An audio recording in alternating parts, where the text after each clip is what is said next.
Well, good morning. This is the weekly edition of TMSI Midday Roast. I'm Jessica Duff here with Lannie Byrd. Changing up the seats a little bit, where he normally does the interviewing and leading of the session, I will be leading today. TMSI Midday Roast is a chance for us to kind of dive into different topics in the marketing world and discuss new trends and activities and see how they can help you as a business owner, or maybe if you run the marketing for your business, you can do that, or reach out to us and we can do it for you. Today we are going to talk about digital trends in 2017 and kind of recap some of the highlights from 2017 and then look ahead to 2018. And Lannie, being the expert in the digital world that he is, he's going to tell us about 2017 and what we can expect in 2018. And if you watched last week, Tim Whitley, our CEO, had a chance to do this as well, and we'll kind of compare the two. Yeah, a year from now, we're going to go back and look and see who was right and who was wrong. And, And he can do na-na-na-na-na. Yeah, and that's my plan. We'll show Tim that I was right and he was wrong. And we're in a little bit different place, too. So we are. We're out in the middle of our first floor office. Just change it up a little bit to try something different. We'll see how it works. If you like the space, let us know. Mm-hmm. And if you have any comments or questions, leave it in there, and Grace will holler out your question. And as we move along, and as always, we can answer them at the end also. And yeah, I'm taking Midday Roast literally by the hands on my coffee right now because I'm really cold. All right, well, let's start with 2017 and kind of recap the year. Cool. First of all, with what we saw, mobile trends in 2017. Yeah. So we said for like 2 years in a row that it was going to be the year of the mobile. 2016 was going to be the year of the mobile. 2017 was going to be the year of the mobile. And I was really, kind of tempted to say 2018 was, but instead we're going to just say it happened. So in 2017, it really became the year of the mobile. We really saw users shift over to mobile. Oh, speaking of mobile, what we need to share. Oh, that's right. Yeah. Great interruption, Jessica, and segue. Yeah. So we'll jump into the TMSI account. We'll share this Facebook Live video so that all of our friends and family can watch. So, yeah. All right. So, it happened. Well, I'm still sharing. Give me a second. You didn't have it up and there ready we go. to go. I know. I didn't have it up and ready to go. All right. So, mobile happened in 2017. And we really saw it start in 2016, and we saw the user shift and the general usage. But what we saw from our perspective is people really started to interact with our ads, our content online in 2018, and really got to the point that they were willing to take action, to fill out forms, and to make purchases on mobile in 2018. And it wasn't just on mobile web, it's in apps. We saw our click-through rates skyrocket on banner advertising and in social media on 2018. And we really saw through Facebook advertising with their Canvas ads and a couple of things like that really become an immersive experience on mobile in 2018. So 2017. So mobile was 2017. We just have to plan for mobile first moving forward. Like everything you do is not only is your website responsive, but how long does it take to load on mobile? Right. And what actions are you mobile friendly where people can take action and interact with you on mobile in 2018. And were there any, you mentioned Canvas ads, were there other platforms that are mobile specific? Yeah, I mean, like Snapchat is huge on mobile. We're seeing, if you're targeting the appropriate audience, huge interactions with Snapchats. We're getting a ton of views, and then not only a lot of views on our ads, but we're seeing really extended time on site from mobile on just Snapchat ads we ran the last month, where people are spending, not 2 or 3 minutes, but 9 or 10 minutes. Wow. On average when they're coming from a Snapchat ad, but you just have to make sure that Snapchat's your audience. Well, and part of that knowing your audience and everything is the way to personalize these ads and the experience. How is personalization really taking over? Right. So the other thing we really saw in 2017 was the emergence of data, where we really know who you are and what you're doing, and the shift to one-to-one marketing. And that comes from both an advertising perspective and a website perspective. We can make sure our ads are customized to our audience and what they're doing, but also making sure when someone comes to our website that we know their intent and what they want, and we can serve up a personalized experience. And it really became where we talked about it in 2016 to 2017 became the reality of what we did. So kind of like mobile where it happened. Right, so exactly. How to take it to the next level. Well, there was a lot of business-to-business interaction on the digital space in 2017. I know. I mean, how long have you been at TMSI, Jessica? Almost 4 years. Yeah. So, and I remember some of the first accounts you came on were business to business, and we really struggled with those accounts 4 years ago go in making business-to-business work on digital. I mean, we have a web platform, but our advertising options were limited. We really saw low interactions on our ad. And that whole model's kind of flipped now, where we have a lot of really strong, large business-to-business clients seeing very high click-through rates, time on site, a lot of interactions. Part of that's coming through with the ability of data and personalization that we talked about before, but where we can run business-to-business campaigns completely on a digital platform where we're not worried about we know the CEO is online, we know the decision makers are online, and we can reach out and touch them and interact with them through digital. So that was a big trend it was something that we've struggled with in the past. For 2017 it became, this is how we operate and work business to business. How do you think, or what platform do you think really stood out the most with the business to business? It's kind of interesting. It's Facebook. We would say LinkedIn is always our business to business platform, but LinkedIn has really low usage where people only get on LinkedIn like once a month. But Facebook has become that universal platform that everyone is on, from even college students and teenagers. They may only be on once a week or so, to where we're seeing the executive who they're on a lot, whether it's looking with their kids or their grandkids and interacting. And Facebook has the data that we need to target them, that we know who they are and what they're doing, and we're able to give a very specific ad and place it in the middle of the other content they're interested in. And for some businesses who have that, they may have a business to business in Clark Exterminating, for example. They do commercial pest control, but they also do residential. We found that actually successful this year for them. Targeting business owners that they knew. Yeah, exactly. Where we're just running specific other campaigns for consumer-oriented businesses for their business-to-business piece of that. So getting to run both those together has been really successful for us. And I know it's kind of been all the rave this year. It started maybe in 2016 a little bit, but video has really taken off. Right, and it's really taken video to the next level. It's not just having a pre-roll video like a commercial, but it's really where video has become the experience where people are willing to sit there and watch extended Snapchat stories, watch stories on Instagram. They become immersed in Facebook video, and Facebook has changed their serving format where they just keep giving you another one and another one and another, and half an hour later you've watched a ton of video. And part of that is that discovery experience through Facebook, where they're figuring out who you are and throwing in that unique video, and lots of opportunities for us to create real interesting content and video content and to serve it up in the midst of that. But also think about the shorter 6-second or 15-second little ad that we can throw in the middle of that. Just interstitial ads. to work both sides of the platform, to create the content that people are interested and want to engage in, but at the same time create advertising that brings brand awareness and encourages action. What about the concept of this live video that more Instagram and Facebook have been doing it? How is that really? I think that goes back to the whole concept of transparency and wanting to be real and avoid artificialness, and live video just proves that. Because whatever's going to happen out here is going to happen, and Wes is going to walk by and wave, and we're going to cough, or there's going to be a phone. Phone's going to ring. But that's what real life is about. And people want to see realness in the brands that they're interacting with their friends, and that's just another way to convey that. It is, and for someone who's trying to make a purchase decision, to kind of feel like they're almost a part of that company. Right, exactly, and it lets you see behind the curtain how we really are when we're live. And we've done that in healthcare with our healthcare clients, where we can interview and talk to physicians and nurses and parents, and we've done it all the way to the other end with our auto dealers, where we have our auto dealers are doing a live show once a week to talk about the purchase buying experience in new vehicles, and doing a great job with that. So live videos become really important for our clients. It definitely does. Well, that's just a handful of trends that were successful and that we saw in the digital world in 2017. But let's look. 2018 is going to be here before we know it. We're already mid-November here. First of all, I think machine learning is really going to take off in 2018. Yeah, so talk about that artificial intelligence and machine learning really go together hand in hand.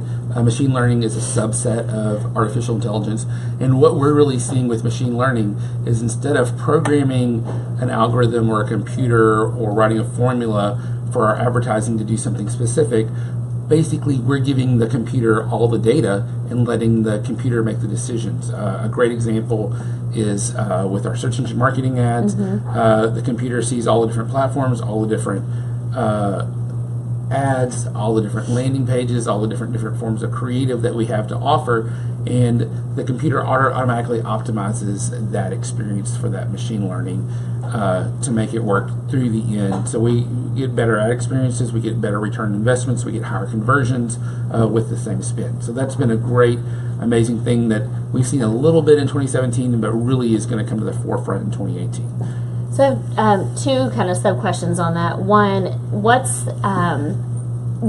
I know some people when they hear machine learning and artificial intelligence, that kind of makes them a little hesitant, almost scared to hand it over to a robot, essentially. Yeah. What would you do to kind of sway those fears and tell people that, this is kind of the way of the future? Well, I think one thing that we really depend on here at Team SI is we call it our Doppio or double shot approach. So we have our machine learning, so our computer intelligence that's optimizing our campaigns 24/7.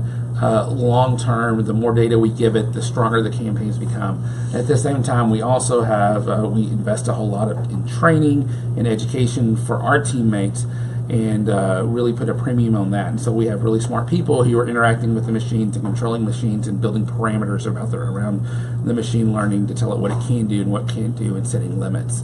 So it's not a total handoff. There's still that. Right. It's the mix of the experts setting the limits for the machine, but also feeding the correct data to the machine. Because one problem we have, we talked about data and how data is so important, but we're at the point where we're in data overload. Right. So we don't know what data is important and what's not, and having the machine help us filter out the data that's not important has been really useful for us. And I think it's going to be huge in 2018 is having the machine filter the data and decide what data is relevant and what's not, and seeing the patterns that are a little more subtle that we can't see with our human intuition. And that sort of answers my second question, is about the learning process, that, if you start a campaign that uses the machine learning process, you're not going to see something take off like that. You got to give it a couple days to kind of adapt. Ideally with the machine learning campaign, you're going to see improvements after the first week. But really, it's going to take a month, and even after the third or fourth month, the more data that we can put in the machine, the more the machine can watch the campaigns and watch the landing pages and watch the different clicks and who the audiences are and respond. The concepts improve as we go. And kind of we've got the machine learning process that's responding to everything, and part of machines and responding are the chatbots. Right, yeah, so really part of artificial intelligence is this whole concept of a chatbot. Let me explain what a chatbot is to start, because I think it's kind of unusual. Basically, Facebook has chat, you can text and chat with someone, but this is where the machine is providing answers and having a conversation with you. Mm-hmm. Now, so far, most of the conversations we've seen through artificial intelligence and chatbots have been really primitive, mm-hmm. and it's not a human.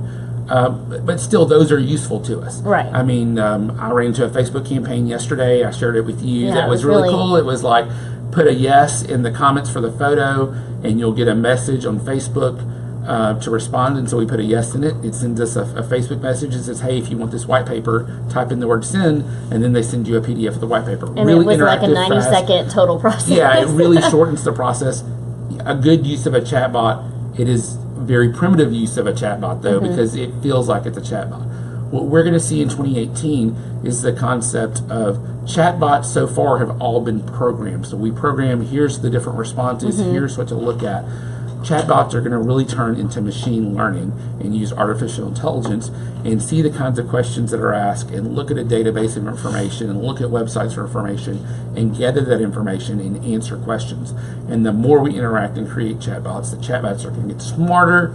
They're going to answer more questions. They're going to use a lot more natural language. Okay. And so it's really going to see the chatbots extend beyond just the artificial intelligence, extend beyond chatbots to where we're going to, I think, be able to, into 2018, the start of 2019, we're going to see content creation.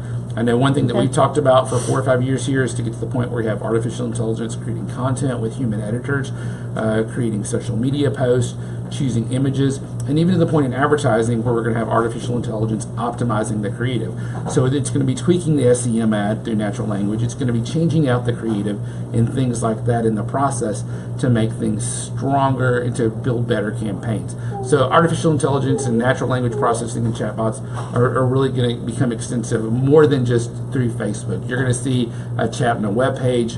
where you're not really going to know if you're talking to a human or not. It's going to be beyond what you can tell. I've seen some healthcare websites and some Q&A things running on that from a couple of really inventive companies, and what we're going to see in 2018 is that become commonplace, and the price point on how much it costs to do that is going to become cheaper. So it sort of sounds like it's taking that automated phone call where you give the messages and it's feeding out. It kind of is reading what you're asking to the chat level for people who are on their mobile device or sitting at the computer and they remember they don't have time to jump on a phone call. They can do this through the chat bot format. And even I think we're going to see in text messages, because SEM, search engine marketing, they've had click to call ads. We're having text to call ads. I've seen the text to call ads. So and I think we're going to see this through Google Maps, where if you have a chat question, you can ask a question through the chat and things like that.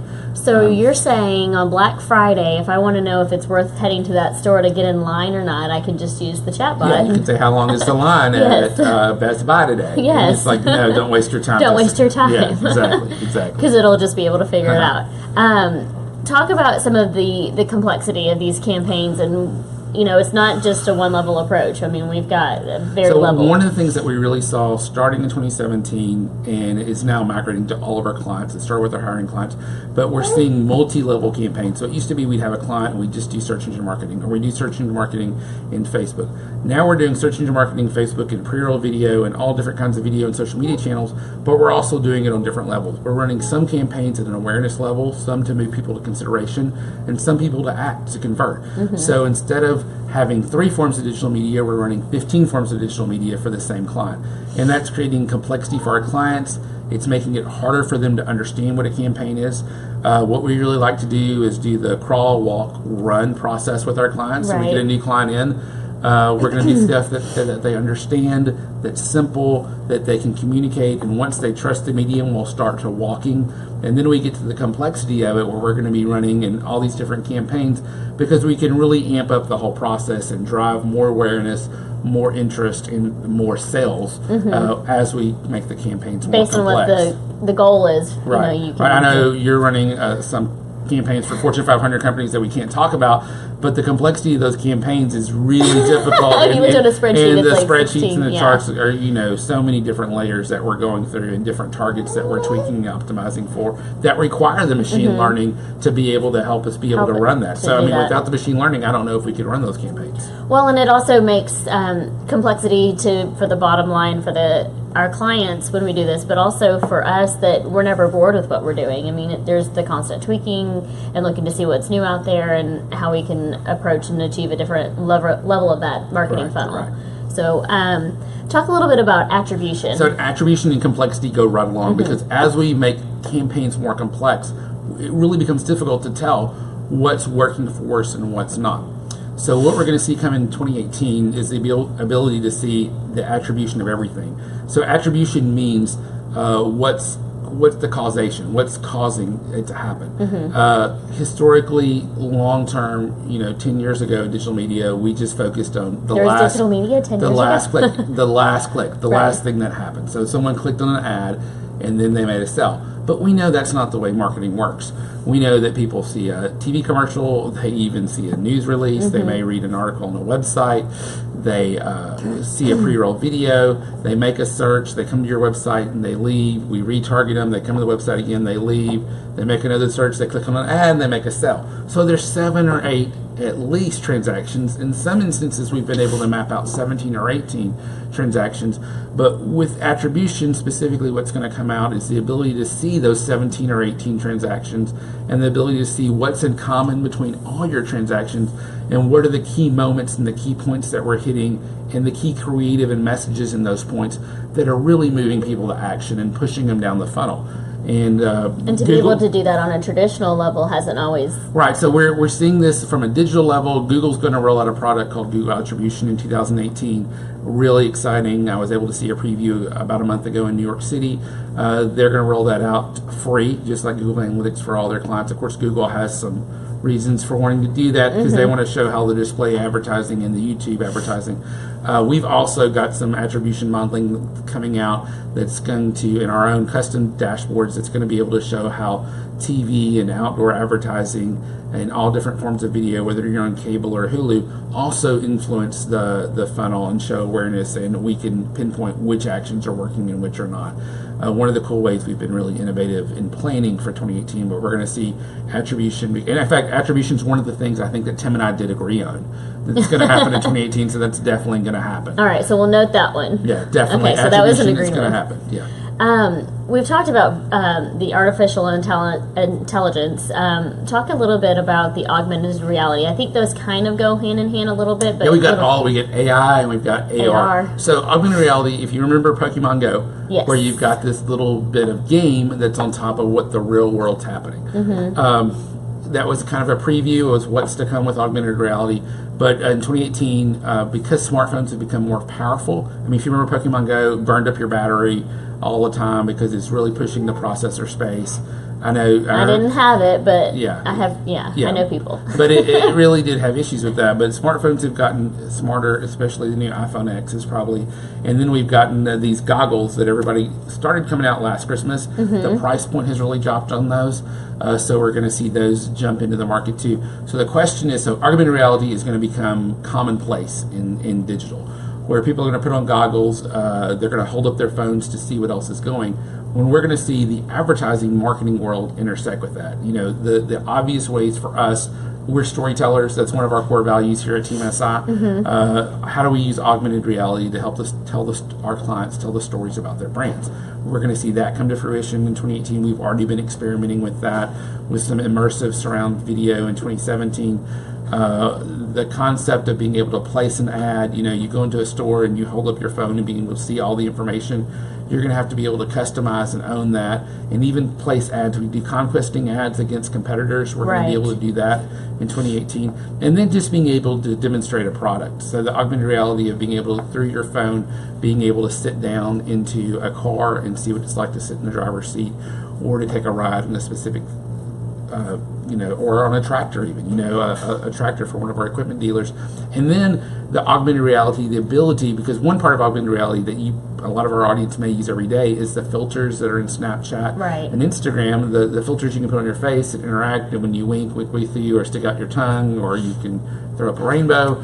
Those are all forms of augmented reality. And the ability to create ads where your brand interacts with the customer in a real way is going to become commonplace in 2018, and we're going to see that move down to where it's not just the Fortune 500 and the top brands using that. Not just HBO. Yeah, everybody's going to be able to do that, and not only entertainment, but just normal brands and even local brands can use that augmented. So for these brands who are watching, or maybe just a customer thinking, how would you define like a clear line between virtual versus augmented reality? I think you're not going to be able to have a clear line between. It's going to be a mesh. To me, virtual reality, we're taking the realness out of it. You're taking the reality out of it. So virtual reality is we're stepping into a different world and experiencing something. And that's going to be important for our brand to be there as those worlds become more popular. But augmented reality is things we're adding on another layer to the world we have now. To the current. Yeah, so it's adding on the Pokemon Go, we're adding on a layer. The Snapchat filter, we're adding on a layer. Those are augmented realities rather than a completely different world. Have there been any questions or comments come through yet, Blake? Nope.